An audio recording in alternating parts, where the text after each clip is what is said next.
Yeah, go ahead. Hi. Today, we go 南宋街，杭州的南宋街， Okay. 何方街那里，欢迎你们来中国玩。It's an older street with older buildings around. It's kind of a tourist trap, so we'll see in a little bit. Peifen and Wayne are on their way to Hefang Street, one of the most famous historic areas in Hangzhou. But before they get there, they're doing what local people do every day: walking to the subway. This is one of the things Wayne enjoys about Hangzhou. You can move from a quiet modern neighborhood into a historic street full of old shops, food, and culture in just a short ride. So, this is where their journey to Hefang Street begins.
After taking the subway, they arrive near the Qinghefang historic area, one of the best places in Hangzhou, to feel the connection between the modern city and its older past.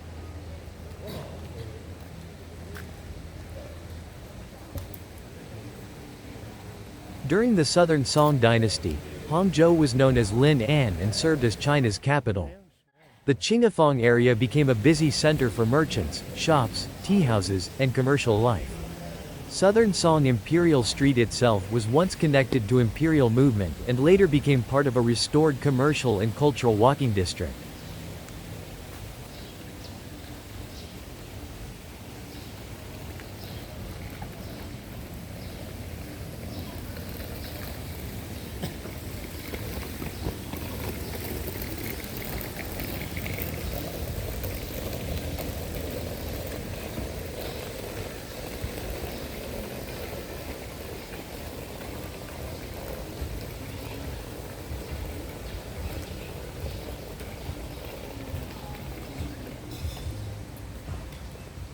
What we like about this walk is the mix. You see modern cafes, a convenience store, small boutiques, and English signs, but also stone paving, water channels, red lanterns, traditional style gates, and older architectural details.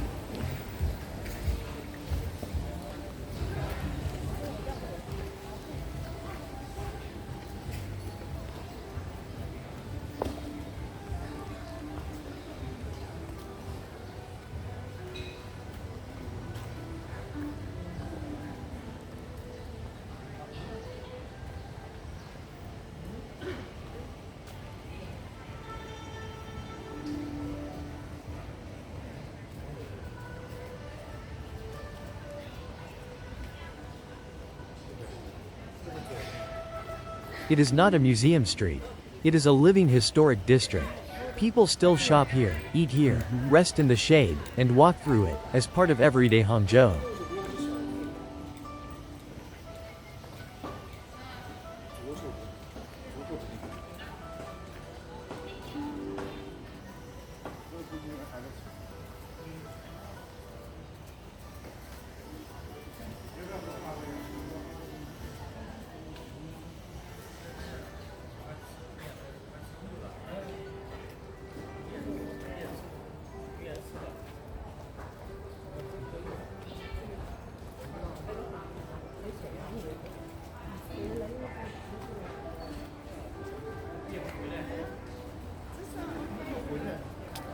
Here we are continuing through the historic district around Hefang Street and Southern Song Imperial Street.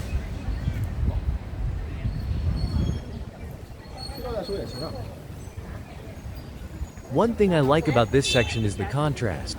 On one side, we see stone paving, traditional details, shaded walkways, and old-style storefronts. On the other side, there are taxis, traffic, modern signs, and everyday city life. It reminds us that this is not a closed museum. It is part of a living city.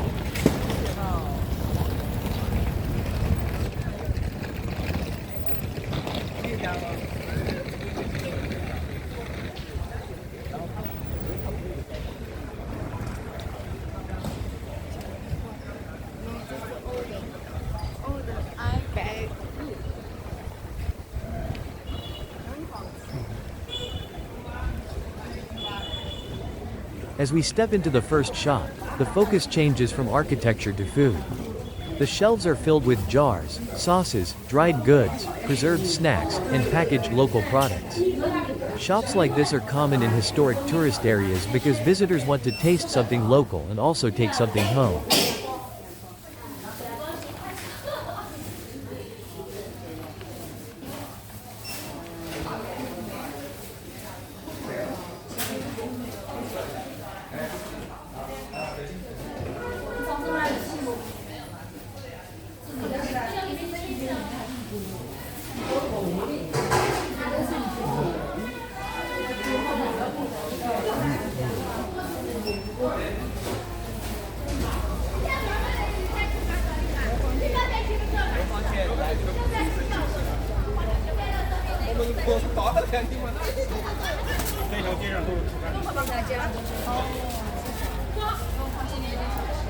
Farther along, we pass a gift shop advertising Zhejiang Pechan, or Zhejiang specialties, along with cultural creative gifts. This is another modern layer of the street. Traditional culture repackaged as souvenirs, snacks, and small items for travelers. 什么？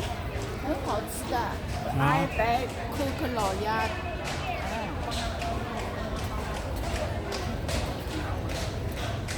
As we step into this shop, the focus changes from architecture to food. It takes us into a cured meat shop. Inside, we see meat displayed in trays, large wooden chopping blocks, cleavers, and a worker preparing slices by hand.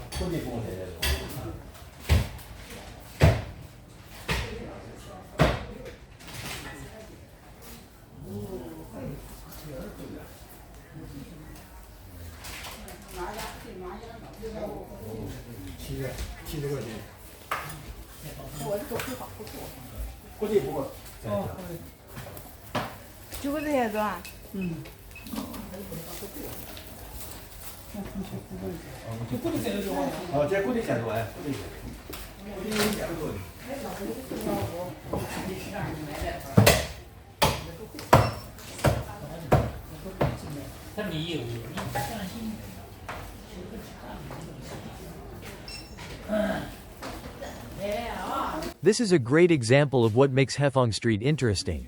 It is not only about famous landmarks. It is also about the small details, the signs, the smells, the shopkeepers, the food displays, and the traditional tools still being used in front of visitors.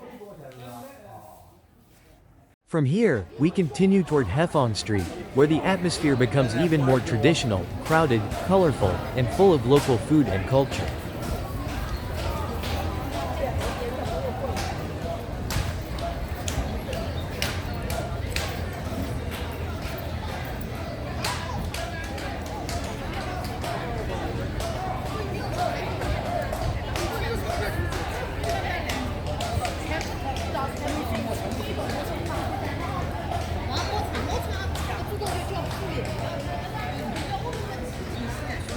One of the best parts of walking through Hefang Street is that food is not just something you buy. Sometimes, it becomes a performance.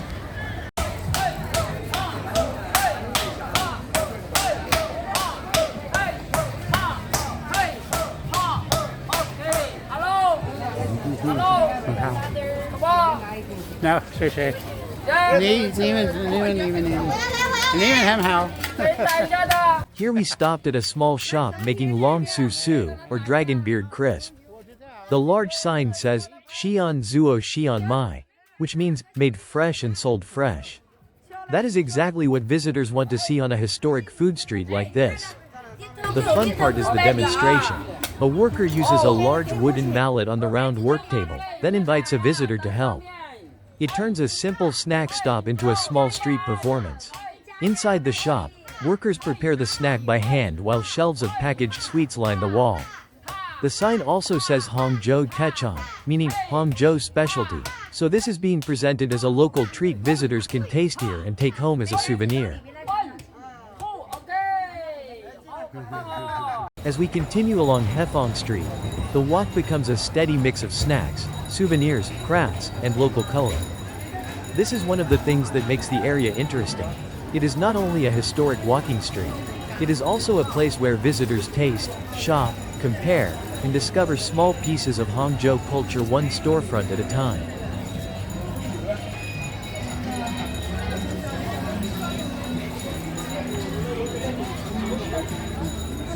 Here, we pass a bright snack shop decorated with red lanterns and shelves of packaged sweets.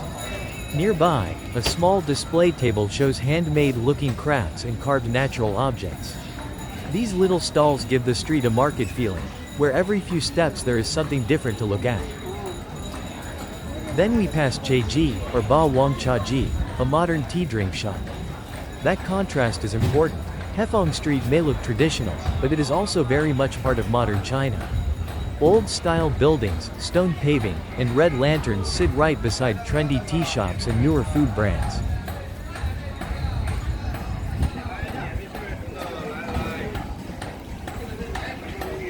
As we move farther down the street, the food choices become more obvious. Crispy pork belly, small, hand-fried buns, grilled meat skewers, beef xiaobing, tofu dessert, and other quick snacks made for people walking through the area. Many signs use phrases like "shou gong ji zhou," meaning handmade, because visitors enjoy seeing food that feels fresh, local, and traditional.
Here is one of the more interesting parts of this clip.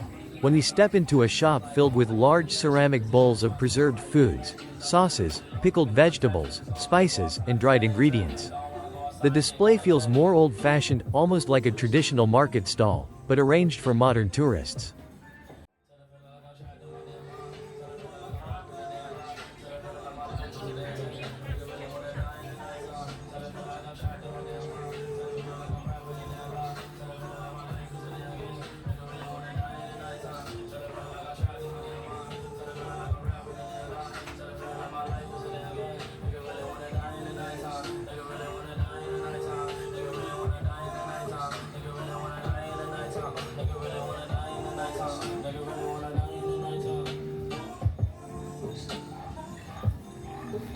Peifen， 好吃吗？好。什么？为什么呀？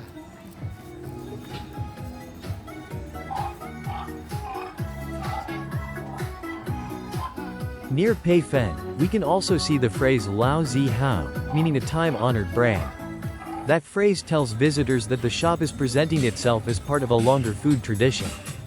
You can see dried fruits, packaged sweets, jars of snacks, tea-flavored products, and colorful gift boxes.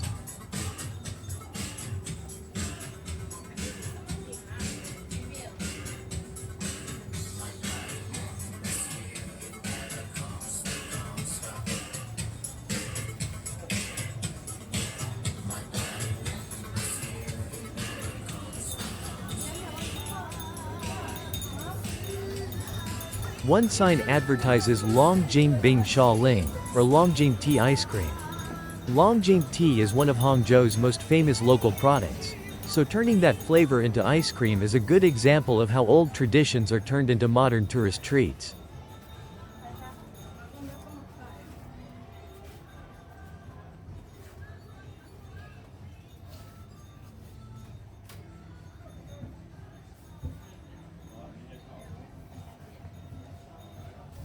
Another common phrase here is, "mian fei pin chong," meaning, free tasting. On streets like this, tasting is part of the experience. Visitors can try a snack, decide what they like, and often buy a small box or bag to take home.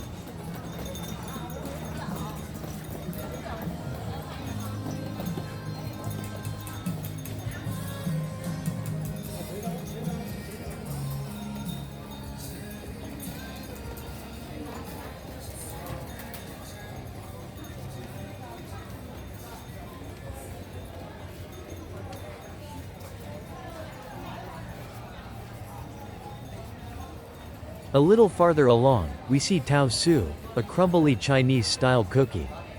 The sign says, Yuan Wei Taosu, or original flavored taosu, with a sale price of 10 yuan per bag, which at the time of this recording is equivalent to $1.47. This is exactly the kind of simple snack souvenir people pick up while walking through a historic shopping street.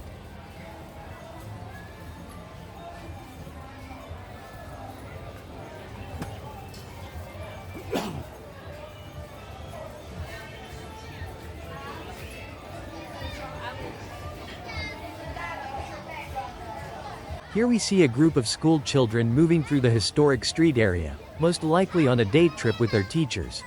For them, this is more than just a shopping street. It is a chance to step outside the classroom and see local history and culture in front of them. The old-style buildings, traditional shops, handmade foods, street signs, crafts, and everyday life in one of Hangzhou's best-known historic areas. I like this moment because it shows that Hefang Street is not only a place for tourists. It is also a place where children can learn about their own city, their traditions, and the culture that came before them.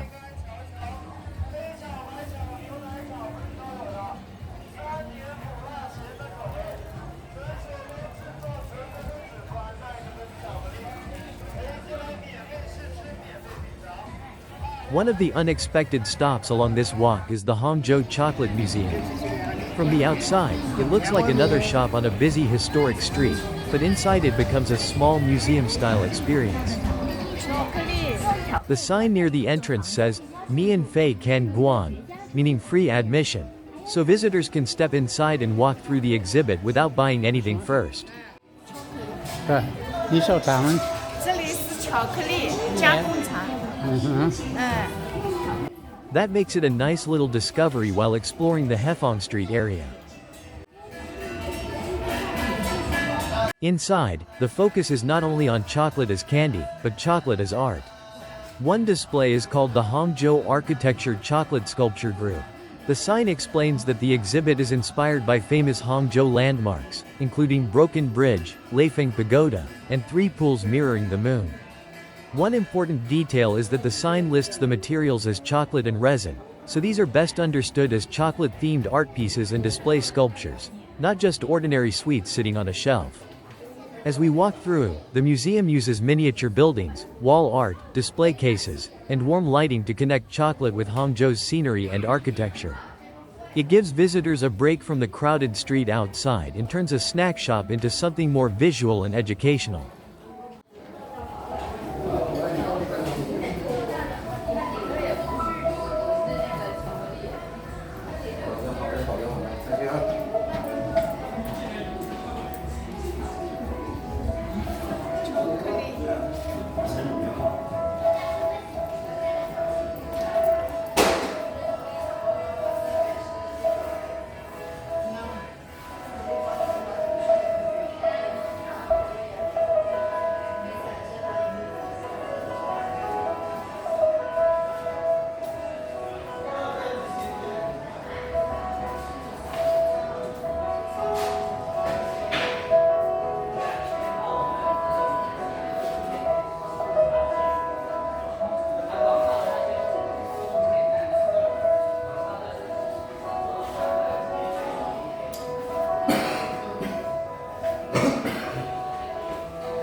Toward the end of the walkthrough, the museum opens into a product area with boxed chocolates, colorful candy displays, and chocolate-themed gifts. There is also a small counter area and large copper-colored equipment that gives the space a workshop feeling.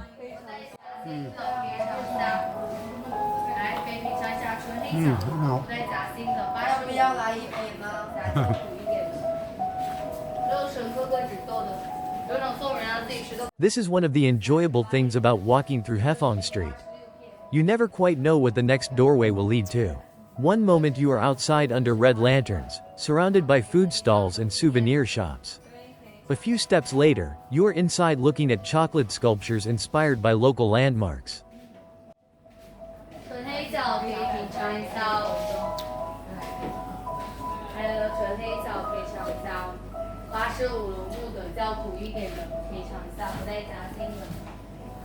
So this stop is more than a place to buy chocolate. It is a fun example of how Hefang Street mixes tourism, local identity, food, art, and modern creativity into one walking experience.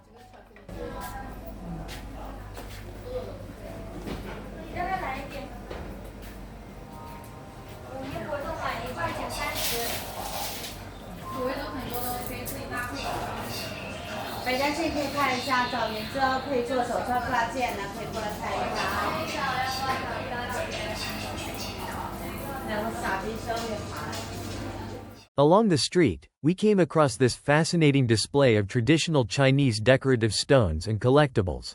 The large rocks are not just ordinary stones. In Chinese garden culture, stones like these are admired almost like natural sculptures. They can represent mountains, caves, cliffs, and landscapes in miniature. The large hollow stone on the left resembles the style of Taihu Shi, or Taihu stone, which is famous for its holes, weathered surface, and unusual shape. Stones like this have long been used in Chinese gardens and courtyards to bring the feeling of nature into a small space. Around them, we can also see bonsai-styled trees, carved stone bases, and antique-looking decorative objects. This little storefront gives us another side of Hefang Street, not only food and shopping, but also traditional collecting, garden culture, and the appreciation of natural beauty. This photo captures one of the most interesting things about Qinghefang and Hefang Street: the mix of old and new. Above the shops, we can see traditional wooden architecture, dark carved railings, lattice windows, hanging lanterns, and old-style rooflines. These details help give the street its historic atmosphere. But right below that, modern Hangzhou is still very present. There are air conditioning units, electric signs, snack shops, and a bright sign from Yishe, a popular ice cream and drink shop in China. That contrast is part of the charm. The sign here says, Eugene Bai Ninzi, which means, meet Bai Ninzi, or Lady White.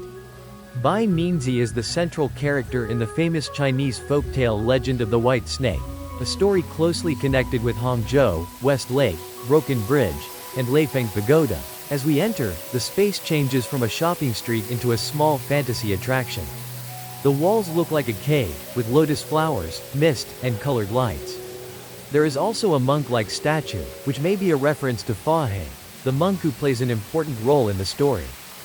This is a good example of how Hefang Street uses more than old buildings to tell local culture. It also uses stories, legends, and themed displays to bring visitors into Hangzhou's imagination. A little farther in, we get a beautiful view from the upper level. From here, you can look down over the red lanterns, the tiled roofs, the wooden storefronts, and the people walking through the street below. It is one of those quick views that reminds you how layered this area is: shops at street level, balconies above, and history and storytelling all around.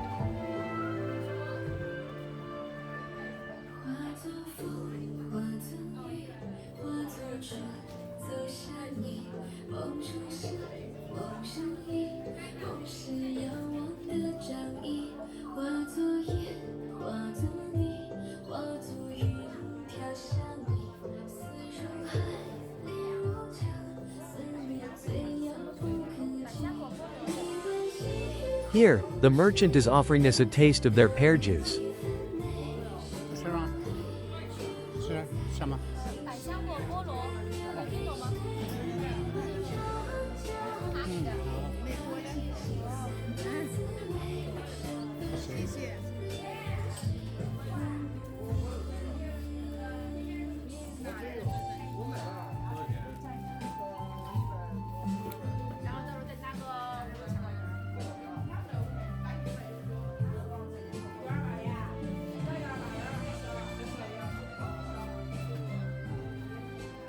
After that, we move into the downstairs portion of this shop. These shops turn local culture into small souvenirs. Fans, postcards, keychains, ceramic bracelets, decorative bottles, toys, and personalized name items.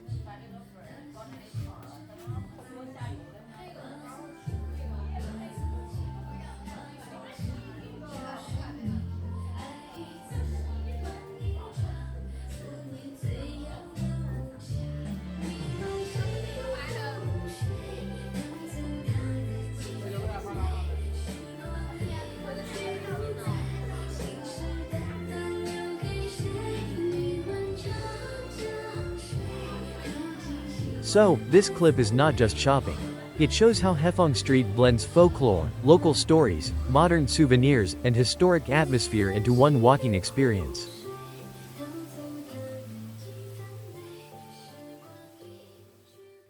This next stop is one of the most unusual places we visited in the Hefang Street area. Jiangnan Tongwu, or Jiangnan Copper House. From the outside, it may look like another historic building in the Qinghefang district, but inside it becomes a full museum and gallery dedicated to copper art. This is also known as the Zhu Bingren Copper Sculpture Art Museum, connected with the well-known copper artist Zhu Bingren and his family's copper craft tradition. The first thing that stands out is the glow of the material itself. Copper has a warm color, somewhere between gold, bronze, and firelight, so even the architecture feels alive under the museum lighting. As we walk through, we see copper used in many different ways: traditional building models, carved panels, bridges, decorative vessels, animal sculptures, chess pieces, and modern art pieces. This is not just metalwork for tools or household objects. Here, copper becomes architecture, sculpture, painting, and storytelling.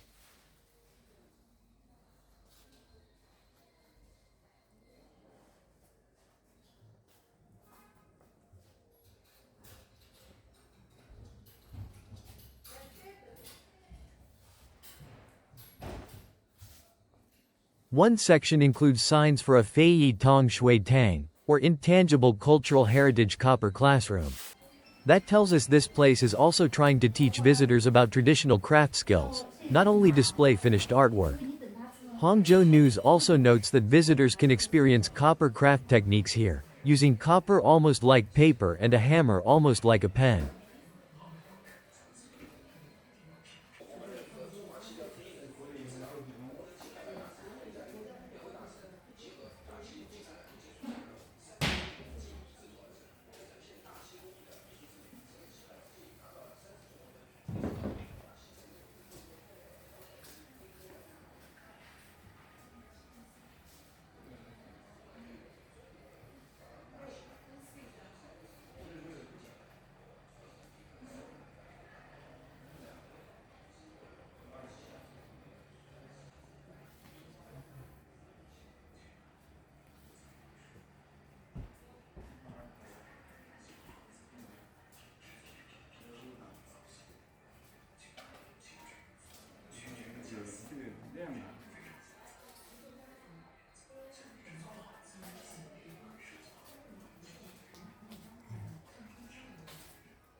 Here in the clip, we see a sign that says Kong Qing Tong Shi Dai Dao Rong Tong Shi Dai, meaning, from the Bronze Age to the molten copper era.